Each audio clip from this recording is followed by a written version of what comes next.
अस्सलाम वालेकुम नाजरीन, अलिफ न्यूज़ में खुश आमदीद। उम्मीद की जाती है कि आज की ये वीडियो आपको पसंद आएगी। पाकिस्तान मुस्लिम लीग नून के नाराज सीनियर मरकजी रहनुमा चौधरी निसार अली खान ने मुस्लिम लीग नून के टिकट पर इलेक्शन न लड़ने का ऐलान कर दिया है। चौधरी निसार ने आज़ाद हैसियत में इलेक्शन लड़ने का ऐलान करते हुए कहा है कि औरत राज के मुखालिफ ने आज अपनी बेटी पार्टी पर मुसल्लत कर दी है। मैंने मुंह खोला तो नवाज शरीफ कहीं मुंह दिखाने के काबिल नहीं रहेंगे। मीडिया रिपोर्ट के मुताबिक मुस्लिम लीग नून के नाराज सीनियर मरकजी रहनुमा चौधरी निसार अली खान ने पार्टी क़यादत से खुलकर इख्तलाफ रखने का फैसला कर लिया है। चौधरी निसार ने कौमी असम्बली के हल्का 59 रावलपिंडी और सूबाई असम्बली के हल्कों PP 10 और 12 के लिए कागजात नामजदगी जमा करवाए हैं।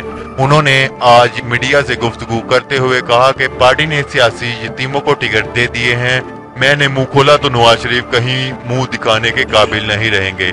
उन्होंने साबिक वजीर आजम नवाज शरीफ को मुखातब करते हुए तनकीद का निशाना बनाया और कहा कि औरत राज के मुखालिफ ने आज अपनी बेटी पार्टी पर मुसल्लत कर दी है। अगर आपको ये वीडियो पसंद आए तो हमारा चैनल सब्सक्राइब करें, वीडियो शेयर करें, लाइक करें और कमेंट करें।